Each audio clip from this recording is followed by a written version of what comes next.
कोकण आहे साहित्य रत्नांची खाण.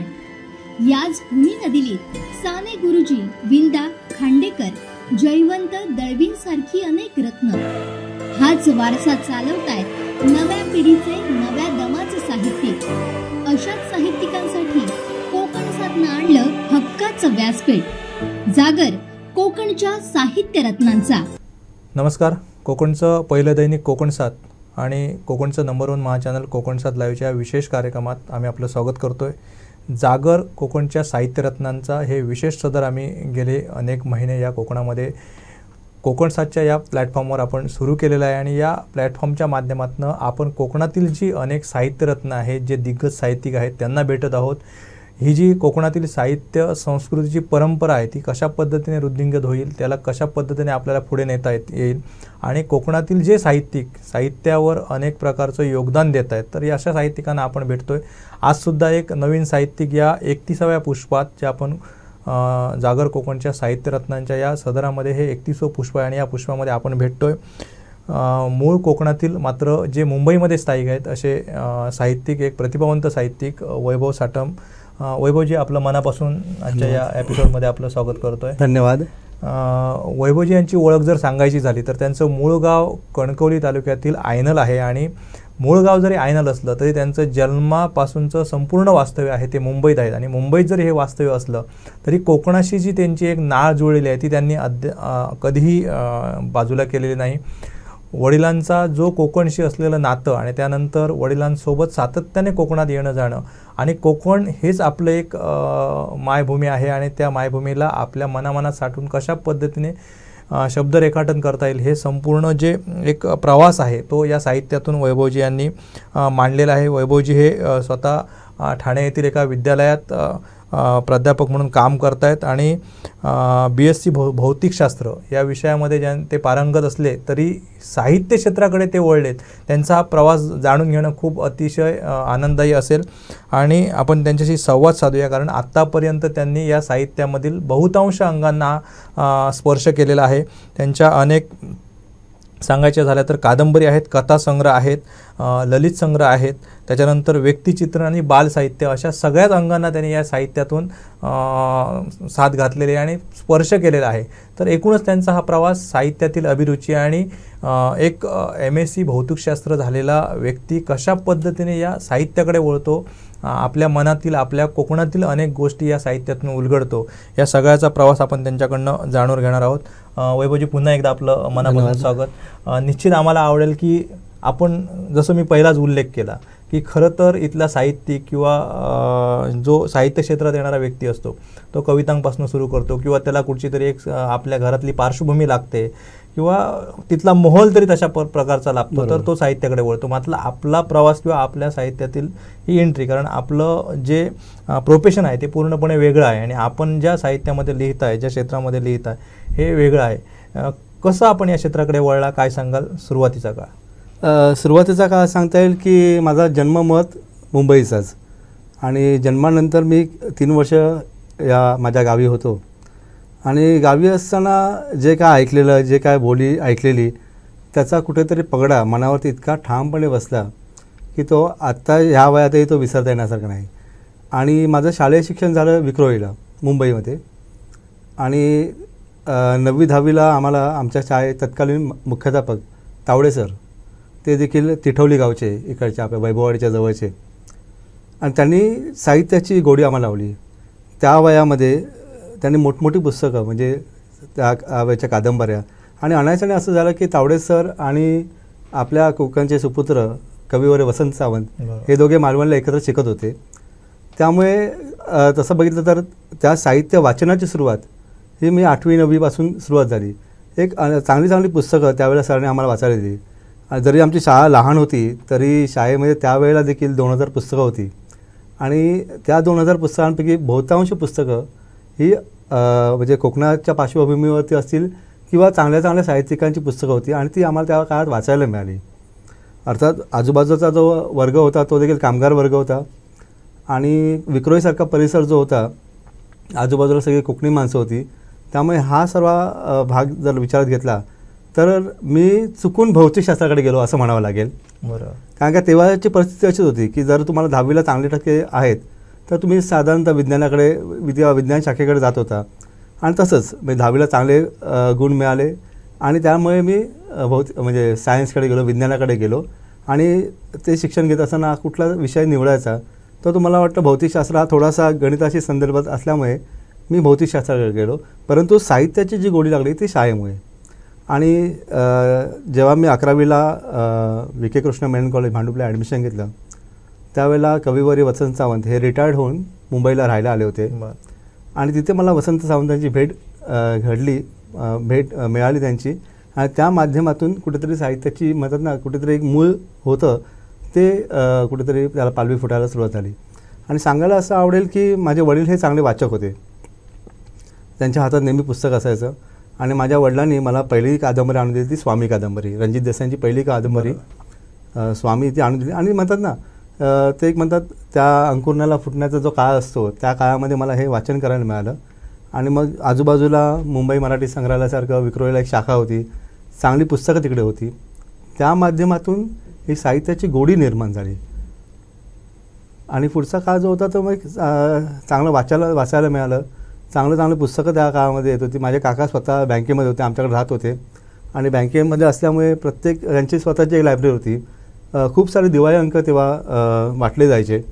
त्या दिवाळी अंकाचं वाचन झालं. त्या माध्यमातून साहित्याची गोडी उत्पन्न झाली. नक्कीच. जसं तुम्ही वाचत गेलात अगदी वडिलांपासून हे वाचनाची एक तुम्हाला वारसा मिळाला आणि तो वाचत गेलात. आणि वाचता कॉलेज जीवनामध्ये तुम्हाला यावं असं वाटलं. जे तुम्ही सुरुवात केलात, कशी होती सुरुवात? काय पहिलं लिखाण होतं आपलं? पहिलं लिखाण म्हणजे जसं मी सांगितलं की वसंत सावंतांची अशी ओळख झाली की मला वाटतं 15 ऑगस्टचा दिवस होता तो. आणि मी शाळेतला कार्यक्रम संपवून सहज सावंत सरांकडे गेलेलो. आणि सावंत सरांनी त्यांची नुकतीच एक कविता लिहिली होती. आणि ती कविता हंससाठी त्यांनी, हंस दिवाळी अंक आहे त्याच्यासाठी नांगरट म्हणून एक कविता होती त्यांची. आणि ती कविता त्यांनी मला वाचून दाखवली. त्या कवितेचा मी पहिला वाचक असेन तर त्यांनी मला ती कविता वाचून दाखवली. आणि तेव्हा असं वाटलं की आपण देखील अशी काहीतरी कविता लिहावी. नंतर पुढच्या काळामध्ये जेव्हा मी सिनियर कॉलेजला गेलो तर असं होतं की आमचं थिअरी लेक्चर जे होते ना ते मेनन कॉलेजला व्हायचे आणि प्रॅक्टिकल्स होते ते रुईयाला व्हायची. आणि रुईया हे असं एक विद्यापीठ होतं किंवा असं एक व्यासपीठ होतं की ते तुम्हाला ते काही करता येत होतं. म्हणजे तुमचं साहित्य देखील जोपासलं जात होतं, तुमचं संस्कृती देखील जोपासली जात होती, खेळ देखील जोपासले जात होते. ह्या सगळ्याचाच एक म्हणतात ना प्लॅटफॉर्म जो होता तो रुईया होता. आणि रुईयामध्ये कधीतरी सगळ्या मोठमोठे साहित्य घ्यायचे. त्याच माध्यमातून शंकर वैद्य सरांची ओळख झाली.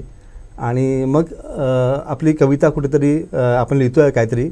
आणि मग त्या कॉलेजचं भित्तीपत्रक असतं त्याच्यावरती त्या कविता छापल्या जायच्या कॉलेजमध्ये. कॉलेज जीवनामध्ये त्या कवितांनी सुरुवात झाली.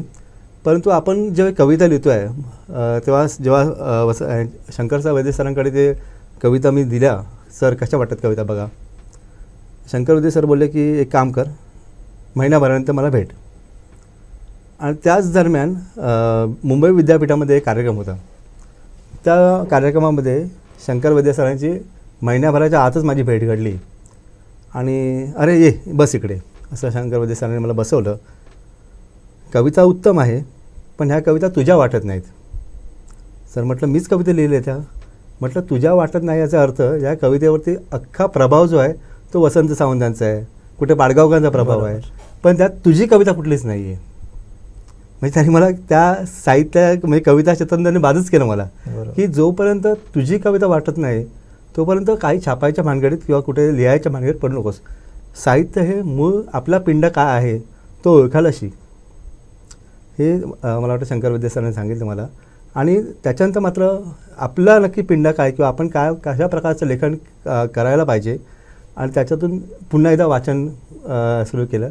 आणि वाचन करता करता हा एक आपल्याला एक म्हणतात ना की आपल्याला एक ती आपली साहित्याची रीत पकडली जाते. कवितेचा ट्रॅक जास्त काळ तुमच्याकडे फार तो चालला नाही. नंतर तुम्ही जसं आता अनेक प्रकारचे तुमचे कथासंग्रह आहेत, त्याच्यानंतरचे ललित आहे, बालसाहित्य आहे, हे सगळं कादंबरीसुद्धा आहे, तर ते तुम्ही मालवणी भाषेमध्ये लिहिलं हो. आणि जसं तुमचं मूळ गाव आयनल जरी असलं तरी संपूर्ण तुमचं पूर्ण जीवनपट जो आहे आतापर्यंत तुमचं पूर्ण वास्तव्य आहे ते मुंबईत गेलं. म्हणजे खरं म्हणजे तुमच्या भोवताल जो आहे तो मुंबईतला आहे. तुमच्या नेहमीच्या चालीरीतीमध्ये संपूर्ण मुंबईचंच खरं म्हणजे ते प्रतिबिंब उमटायला पाहिजे होतं, पण तसं नाही. तुमच्या संपूर्ण लेखनामध्ये कोकण आलेलं आहे.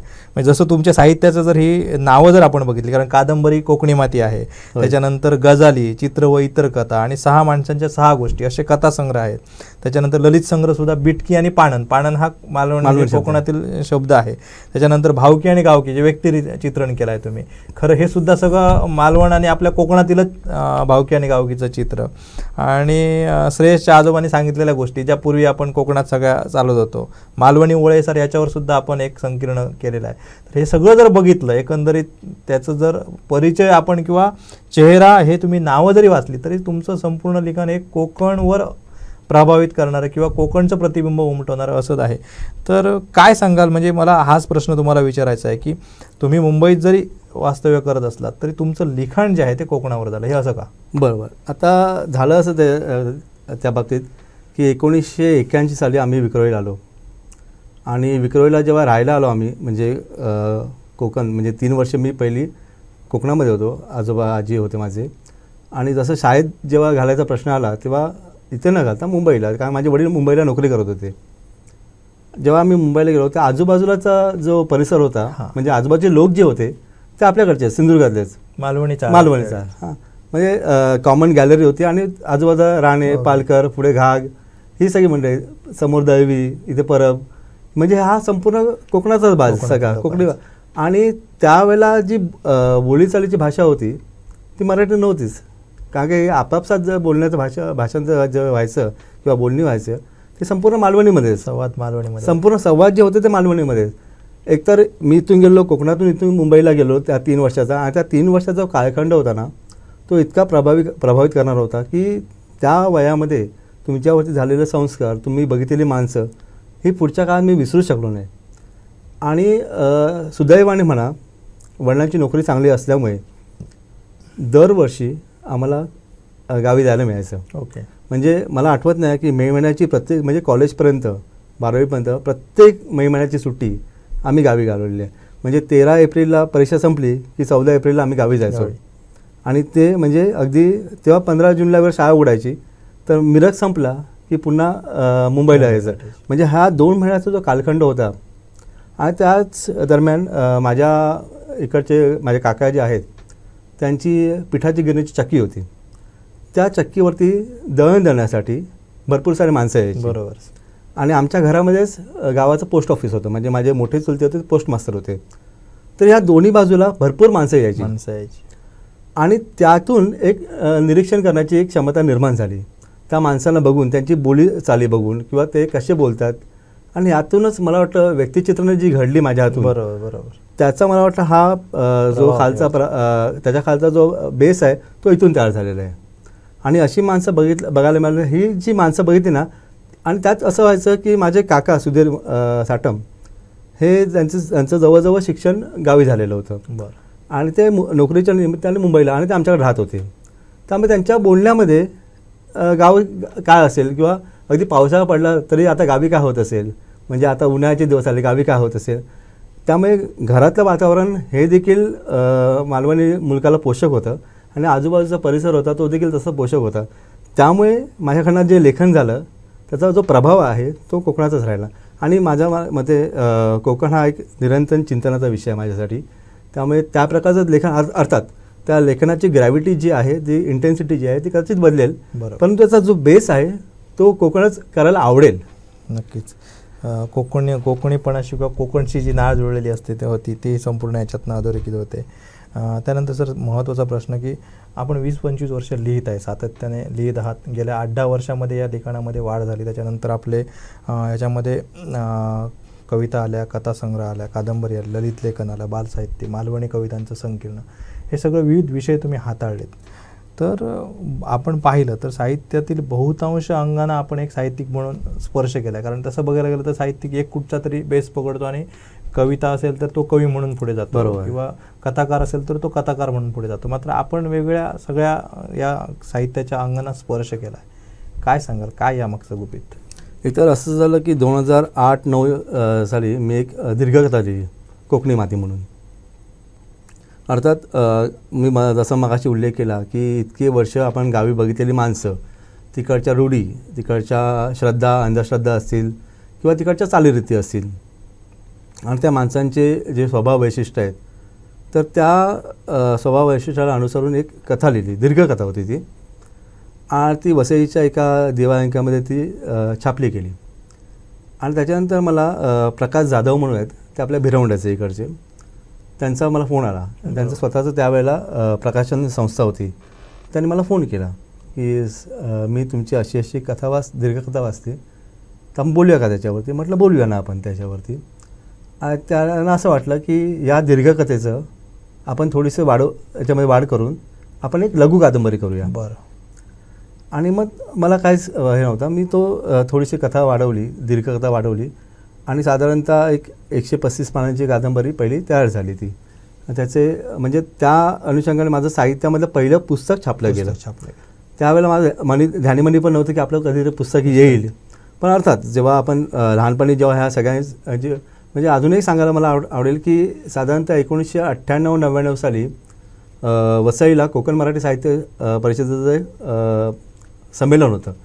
आता संमेलनाला हे कोकणातील सगळी आत्ताची माझी मित्रमंडळी, म्हणजे त्यात प्रवीण मांदेकर होते, अजय कांडर होते, विरधोल परब होते, बहुतेक अनिल धाकू कांबळे पण असतील, हे सगळी मंडळी तिकडे होती.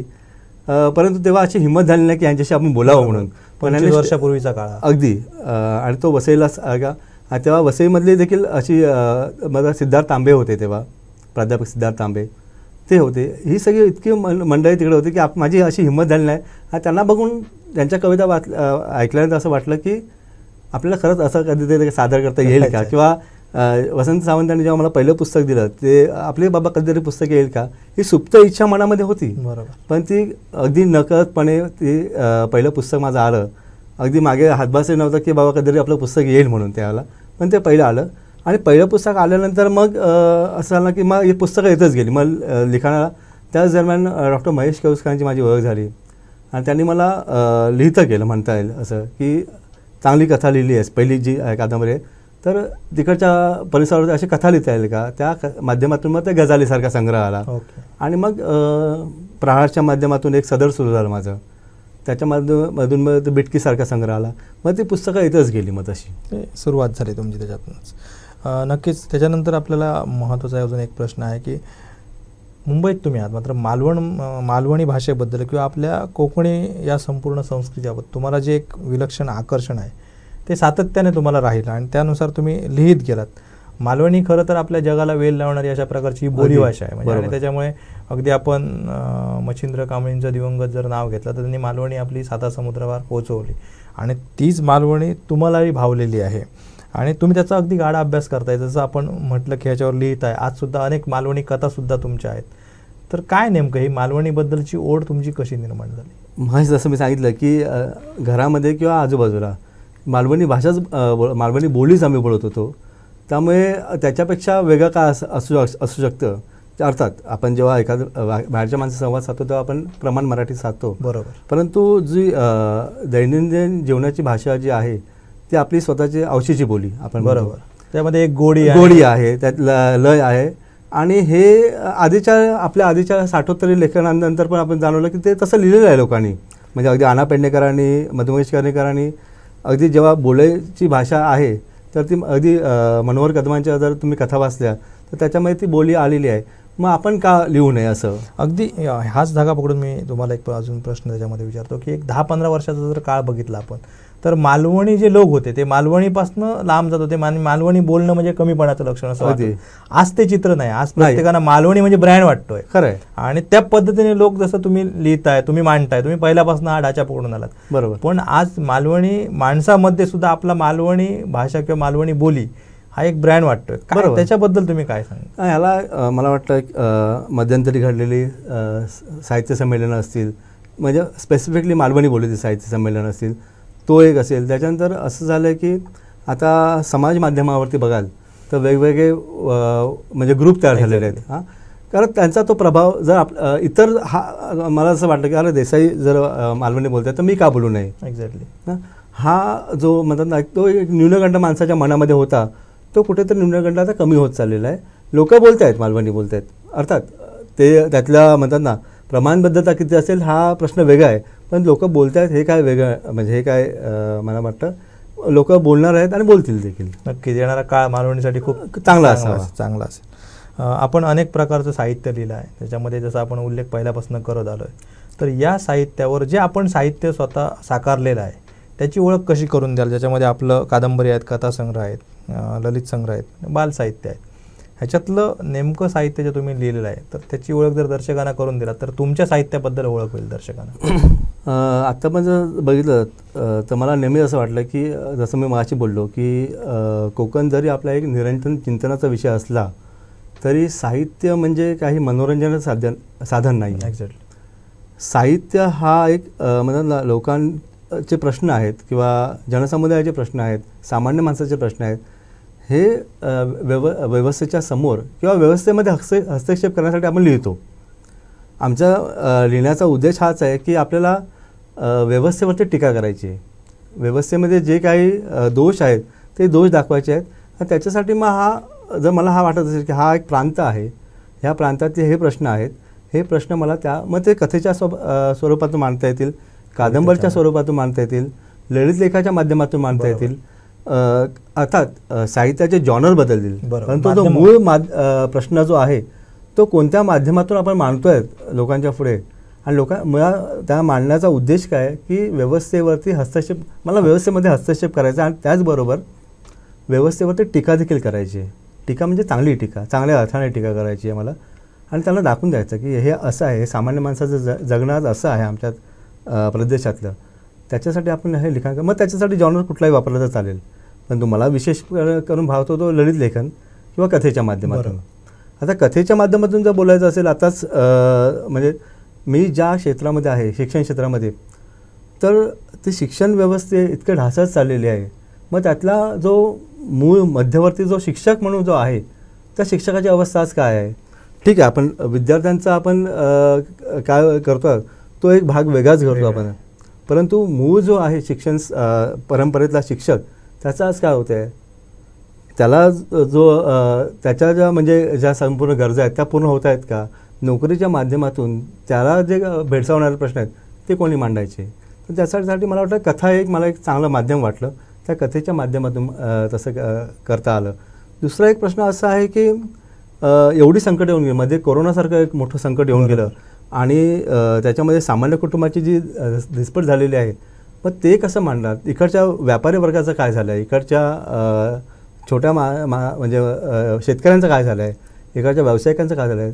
तर ते मांडण्यासाठी मला वाटतं कथेसारखं एक चांगलं माध्यम आणि त्या दीर्घकथेच्या माध्यमातून जर मांडता येत असेल आपल्याला, आणि ते जर व्यवस्थेपर्यंत जात असेल तर मला वाटतं तो मला पर्याय योग्य वाटतं त्यावेळेला. तोच तुम्ही कोकणी मातीमधनं साकारलेलं काय आहे, कोकणी मातीमध्ये नेमकं काय? कोकणी माती हा प्रश्न फारच वेगळा आहे. म्हणजे कोकणी माती ही तिकडच्या माणसांची जी मनोवृत्ती आहे, त्या मनोवृत्तीचं एक दर्शन घडणार. एक साधा प्रश्न असेल तर त्या साध्या प्रश्नाला एक सामान्य माणसं, म्हणजे अगदी मी गावातला एकदा पूल बांधायचा असेल आपल्याला, तर काय संकट येऊ शकतात. मग ही जी मनोवृत्ती आहे माणसाची ती कशी आहे, आणि मग त्याच्यामध्ये मग ती राजकीय संदर्भ पण आहेत, तुमचे सामाजिक संदर्भ पण आहेत, तुमचे समाज संदर्भ आहेत, तुमचे शैक्षणिक संदर्भ आहेत. मग या सगळ्या माध्यमातून कोकणी माती घडलेली आहे. ग्रामीण भागातील लोकांच्या ज्या संघर्ष तो तुम्ही त्याच्यामध्ये, म्हणजे एक समजा व्यक्ती असेल तर त्याला जर तो विकास घडवायचा असेल तर त्याला तो विकास घडवू देत का नाहीत, ही जी मनोवृत्ती, तर त्याची सांगणारी कहाणी म्हणजे ती कोकणी माती.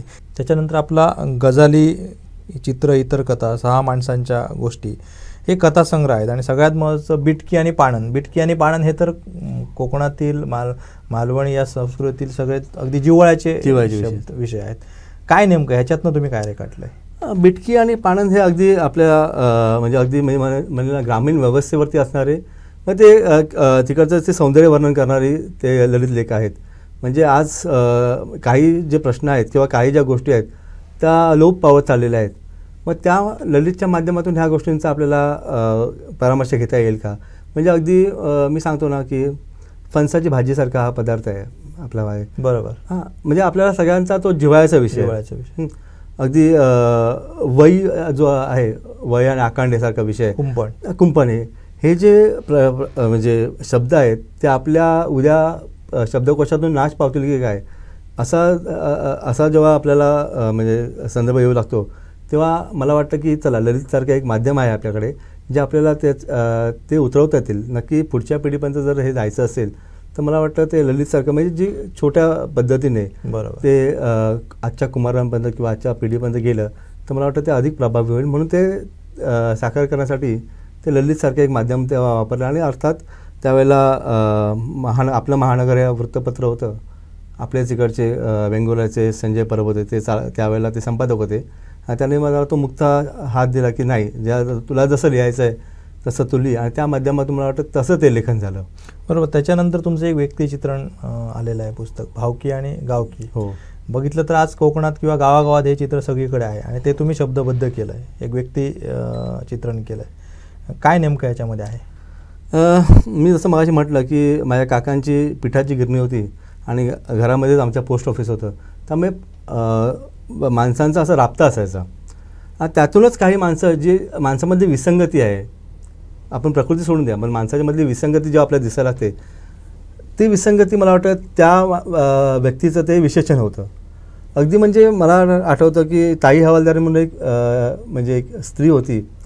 म्हणजे आपल्यामध्ये एक थोडासा आपल्याकडे कसा सगळीकडे असा गैरसमज असतो की ह्या स्त्रीने आपलं एखादं बघितलं काय किंवा पुरुषाने बघितलं तर त्याची दृष्टी लागेल की काय, नजर लागते की काय, चांगलं बघायचं मग नजर लागते त्या माणसाची, असं आपल्याकडे एक गैरसमज. तर मग ही नजर लागण्याची जी अरे खरंच का अशी प्रवृत्ती आहे का, पण तशी काही प्रवृत्ती नसते. हे माणसाचे गैरसमज आहे. परंतु त्या व्यक्तीला जेव्हा बोलत असताना त्या व्यक्तीवरती काय त्याचा परिणाम होऊ शकतो ती सांगणाऱ्या ह्या व्यक्तिचित्रण आहेत. किंवा माझ्यामध्ये एक नाना मालावलकर म्हणून एक माणूस होते, ते समाजासाठी काय करत होते आणि स्वतःच्या मनामध्ये त्यांच्या मनामध्ये किंवा काय न्यूनगंड असेल तो त्या सांगणाऱ्या ह्या 10-12 म्हणजे 12 व्यक्तिचित्रण आहेत. त्याच्यामध्ये माझी काकी देखील आहे की त्यांनी हे म्हणजे कुटुंब चालवण्यासाठी काय धानधडपड केली असेल, भावकी सांभाळण्यासाठी. तर त्याच्या ह्या सगळ्या 12 व्यक्तिचित्रण आहेत. त्यामुळे ती भावकी, त्याचं नाव देखील ते भावकी आणि गावकी त्याच्यासाठी दिलेले आहे की गावात राहणारी माणसं आणि माझ्या भावकीत असणारी माणसं. बरोबर. आजही तो हे प्रश्न आहेत प्रत्येकाच्या गावकी आणि भावकीमध्ये. त्याच्यानंतर आपण आता अगदी आपल्या प्रकाशनाच्या वाटेवर हा कथासंग्रह आहे. म्हणजे 6 माणसांच्या आपण जे व्यक्तिचित्रण केलं आहे, 6 माणसांच्या 6 गोष्टी, आणि तो अगदी प्रकाशनाच्या वाटेवर आहे. आणि अगदी प्रकाशनपूर्वीसुद्धा आपल्याला चांगला प्रतिसाद मिळतो आहे. काय याच्यामध्ये वाचायला दर्शकांना मिळेल, काय सांगाल? ह्या 6 माणसांच्या 6 गोष्टी म्हणजे 6 दीर्घकथा आहेत. ह्या 6 दीर्घकथा ज्या आहेत, मला आता त्याचीच पाठराखण जी आहे, ब्लर्ब जो आहे तो प्रवीण बांदेकर सरांनी लिहिलेला आहे.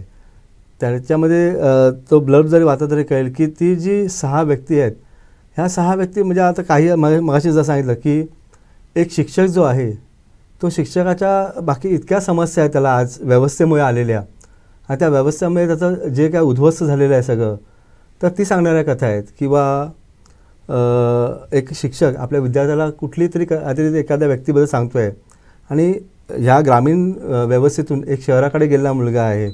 त्या शहराकडे गेल्यानंतर त्याला काय संकटांना सामना करावा लागतो आहे, तो एक प्रश्न आहे आपल्यापुढे. किंवा गेली 4-5 पिढ्या आपण म्हणत होतो की आता पूर्वी आम्ही असे होतो, पण आज आपल्याकडे काहीच राहिलेलं नाही. तसं का राहिलेलं नाही त्याचे म्हणजे जसं प्रत्येक पिढीनंतर कुटुंब व्यवस्था वाढली गेली आहे आणि कुटुंब व्यवस्था वाढत असताना आपल्या ज्या मर्यादा आहेत त्या तेवढ्याच राहिलेल्या आहेत. त्याच्यामुळे एखाद्या जे कुटुंब त्या काळामध्ये अगदी धनदौलतीने भरलं होतं, त्या शेवटच्या काळामध्ये कुठल्या परिस्थितीला आलं आहे अशा सांगणार. आणि सर्वात महत्त्वाचा भाग की ग्रामीण भागामध्ये, मी शहरी भागामधल्या मुलांचं म्हणत नाही, ग्रामीण भागामध्ये राहणाऱ्या मुलांचे आजही केवळ ते शेतकरी आहेत, केवळ ती शेती करतात, ती मुलं केवळ शेती करतात म्हणून त्यांना लग्न व्यवस्था नाकारलेलं आहे. बरोबर. मुली आज मिळत नाहीत. मग हे संपूर्ण जे आहे म्हणजे इकडचे जे हे प्रश्न आहेत, इकडचं आपण म्हणतो की आपल्या मुलं स्थलांतरित करतायत, पण स्थलांतरित का करतायत, त्यांच्या त्यांच्यामध्ये जी घुसमट आहे ती घुसमटची होते. मग त्यांनी घुसमटीसाठी काय करायचं, मग त्याच्यासाठी त्यांना शहरी भाग पत्करावा लागतो. मग ही जी संपूर्ण धानस्पट आहे त्या सांगणाऱ्या ह्या 6 कथा आहेत त्या. नक्कीच. ह्याच अनुषंगाने मी आणखी एक प्रश्न तुम्हाला विचारतो. जसं तुम्ही आता उल्लेख केलात की इथली जी लग्न व्यवस्था आहे किंवा इथलं जे एक मुलींचं एक समाज मन जे झालेलं आहे, म्हणजे इथे नोकरी करणारा आणि शहरात नोकरी करणारा, म्हणजे शहराबद्दल विलक्षण आकर्षण आहे, तोच इथे नोकरी करतोय, शेती करतोय, सगळ्या गोष्टी आपल्या घरी राहून सांभाळतोय, अशा ह्याला सुद्धा आज नाकारलं जात आहे. कशा दृष्टीने आपण याकडे बघता एक साहित्यिक म्हणून? एक साहित्यिक म्हणून बघण्यापेक्षा मला वाटतं की ही जी समाजाची जी म्हणतात ना, हा पगडा बसलेला आहे की म्हणजे हा आजचा पगडा नाही, हा पूर्वीपासूनचाच आहे आपल्याकडे. पण ठीक आहे, पूर्वी जेव्हा आज असं झालं आहे की शिक्षणाच्या सुबत्तेमुळे सगळेजण शिक्षण घेत आहेत मुलांना, बरोबर, त्याच याच्यावर सांगतात की एकदा मी शिक्षण घेतलं ह्याच्यानंतर मला पुढचे शहराकडे जायचं आहे. हा एक म्हणतात ना, हा आपल्या मनामध्ये तो वर्षानुवर्ष बसलेला हा पगडा आहे. हा पगडा जोपर्यंत आपल्या म्हणजे पुढच्या पिढी जोपर्यंत हा सोडत नाहीत तोपर्यंत मला वाटतं हा प्रश्न आपल्याकडे असा तरंगत राहणार आहे.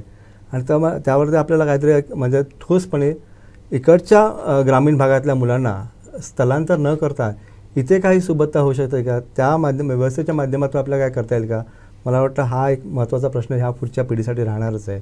नाहीतर मला आजही वाटतं की खेडी आज ओस पडत चाललेली आहेत. आपण नेहमी बघतो गणपतीला आणि मे महिन्यामध्ये असणारी जी भरलेली खेडी आहे, किलबेट असणार, तो इतर वेळेला दिसत नाही.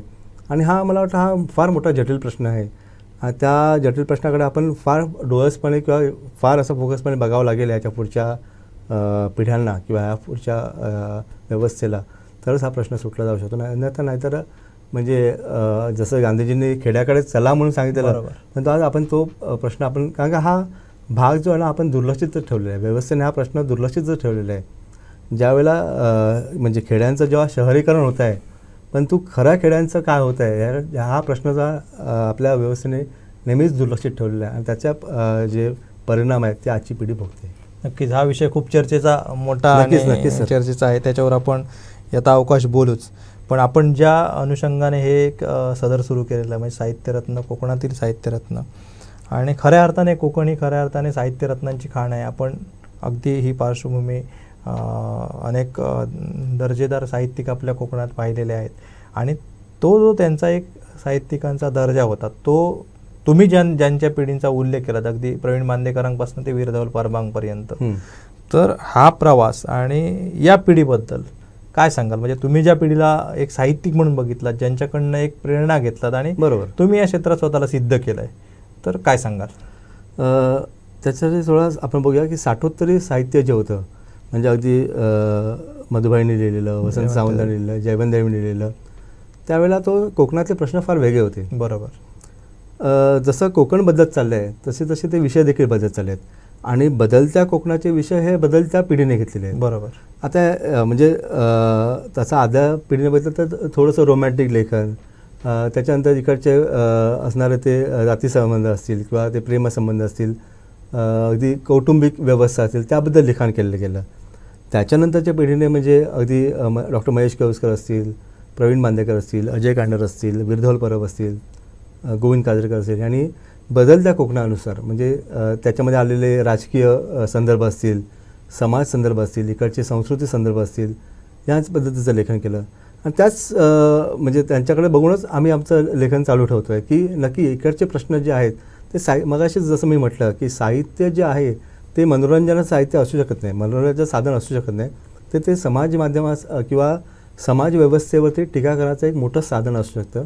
आणि ते जेव्हा आपण अक्षर म्हणतो जे कधीही शहर होणार नाही, त्यामुळे तसं साहित्य आहे, हे साहित्य कधीही म्हणतात ना इथून निघून जाणार नाही, ते साहित्य आपल्या सोबत सतत राहणार आहे. त्यामुळे बदलत्या काळाबरोबर ते लेखन देखील लेखनाची भाषा, लेखनाचे संदर्भ हे नेहमीच बदलत असणार आहेत आणि त्याच पद्धतीने आमचं लेखन चालू आहे सध्याबद्दल. नक्कीच अतिशय छान पद्धतीने आपण गप्पा केल्या. शेवटी आपल्याला कुठेतरी पूर्णविराम घ्यावाच लागणार. नक्कीच. पण जाता जाता एक वेगळा प्रश्न, अगदी आपण साहित्यिक म्हणून, लेखक म्हणून आहातच, पण एक कोकणी माणूस जो चाकरमानी म्हणून आज मुंबईत वसलेला आहे आणि एक प्रतिनिधित्व आपण ते करताय आणि एक स्वतः या समाज व्यवस्थेमध्ये एक लेखक म्हणून सुद्धा हस्तक्षेप करताय. तर आपण आपला जन्म मुंबईत जरी झालेला असला तरी ती नाळ आहे ती कोकणाशी जोडली आणि इथले कोकणी आज किंवा इथले कोकणी तरुण जे आहेत त्यांनासुद्धा अगदी मुंबई पुण्यासारख्या बड्या शहरांबाबत एक आकर्षण आहे. मात्र आजचं वास्तव जसं तुम्ही उल्लेख केला हे वास्तव आहे की खेडी ओस पडत चाललेली आहे. आज खेड्यांमध्ये जर चित्र बघितलं तर एक ओल्ड एज सगळी माणसं आहेत. त्यांची मुलं नोकरीनिमित्त असू दे, शिक्षणानिमित्त असू दे, कुठच्याही उद्योगधंद्याच्या निमित्तानं बाहेर पडत आहेत. तर हे सगळं चित्र आपण जेव्हा बघतायत तेव्हा एक लेखक म्हणून किंवा एक साहित्यिक म्हणून या कोकणवासियांना किंवा या कोकणातील युवा पिढीला आपण काय आव्हान कराल? येणारा काळ किंवा भविष्य हे जर आपल्याला उज्ज्वल या कोकणाचं भविष्य बघायचं असेल तर कशा पद्धतीने या युवाईने स्वतःला पुढे नेला पाहिजे? नाही म्हणजे अगदी त्यांना काही सल्ला द्यायचा नाही, परंतु एक गोष्ट मात्र नक्की सांगू शकतो की आज शहरातली परिस्थिती देखील तेवढी चांगली राहिलेली नाही आहे. म्हणजे तुम्ही बघतात की ज्या कोट्यावधीची उड्डाणं चाललेली आहेत शहरासारख्या, म्हणजे अगदी म्हणजे आपल्या अन्न वस्त्र निवारा देखील आपण ह्या गरजा देखील पूर्ण करू शकत नाहीत अशी परिस्थिती शहरामध्ये आहे. जरी शहरात लखलखीत वाटलं असेल, खूप सारे उड्डाणपूल वगैरे झालेले असेल, परंतु ते फक्त हा वरवरचा मुलामा आहे. ह्यातलं आतलं वास्तव हे फार वेगळं आहे. जे म्हणजे म्हणतात ना की एक मोठा हमरस्ता आहे, आजूबाजूला मोठ्या बिल्डिंगी दिसत आहेत, पण त्या बिल्डिंगच्या मागे असणारे झोपडपट्टी आपल्याला दिसत नाही. हे खरं मुंबईचं वास्तव्य आहे. बरोबर. तर ते आपल्याला नेहमीच ते म्हणतात ना की आपल्याला जे दाखवलं जातं ते आपण बघतो आहोत, आपल्याला जे दिसतं त्यावरती आपण भाष्य करतो आहोत. इकडच्या तरुणाला किंवा ग्रामीण तरुणाला हे सांगायचं की हे जे वास्तव आहे ना हे फार विचित्र वास्तव आहे. आणि मला वाटतं इकडच्या तरुणाला आता आपल्या जगण्याचे स्थायी भाव जपण्यासाठी इकडंच कुठला तरी व्यवसाय करावा लागणार आहे. आणि त्याच्यामध्ये म्हणतात ना की इकडची असणारी साधन संपत्ती, इकडचा असणारा समुद्र, इकडचं असणारी नैसर्गिक संपदा ही इतकी प्रचंड आहे की त्याला करण्यासारखं किंवा असंच नाही म्हणजे एक सल्ला म्हणून नाही, परंतु करण्यासारखं असं खूप आहे कोकणामध्ये. इथलं मोकळं ऑक्सिजन म्हणजे जे आज कोरोनामध्ये गाव आणि इथला परिसर का पाहिजे, खरं आहे, हे प्रत्येक चाकरमान्याला कळलेलं आहे. त्यामुळे त्या अनुषंगाने मला वाटतं की इथल्या तरुणाला आपल्यासाठी, कारण का इकडची म्हणजे फळबॅग व्यवस्था म्हणा किंवा त्याला स्वतःच्या संघर्षासाठी आता स्वतः झगडावं लागणार आहे. म्हणजे जेव्हा असे जसं प्रश्न मांडला तो त्या माध्यमातून मला वाटतं इकडच्या तरुणाला आता स्वतःसाठी झगडावं लागणार आहे. नक्कीच. म्हणजे स्वतःचा अस्तित्व निर्माण करण्यासाठी स्वतःच करावं लागणार, स्वतः मार्ग शोधावं लागेल. नक्कीच वैभवजी, खूप छान वाटलं आज आपण सहभागी झालात या पूर्ण एपिसोडमध्ये. अतिशय छान पद्धतीने गप्पा मारल्यात आणि एक कोकणचं जे साहित्य चळवळ आहे आणि जे साहित्य रत्नांनी खऱ्या अर्थाने या कोकणला एक वेगळी दिशा दिलेली आहे, त्याच्यामध्ये आपलाही एक मोलाचा वाटा आहे.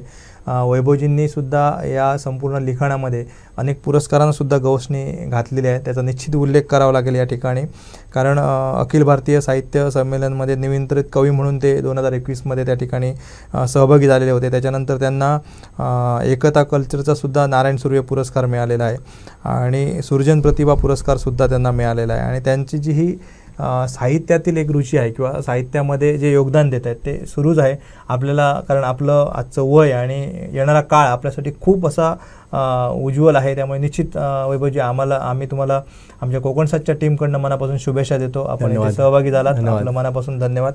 दर्शक हो, तर होते वैभव साटम.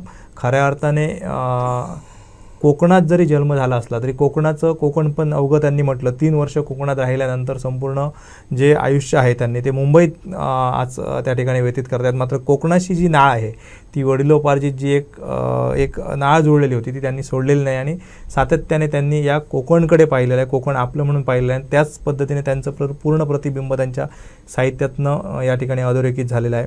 कारण कोकण म्हटल्यानंतर अगदी आपण मुंबईपासून तर कोकणापर्यंत संपूर्ण परिसर बघतो आणि या कोकणातून सुद्धा अनेक साहित्याची रत्न पुढे येत आहेत. अनेक साहित्याची रत्न या संपूर्ण साहित्यिकांना आणि संपूर्ण समाजाला सुद्धा एक नवप्रेरणा देऊन गेलेले आहेत.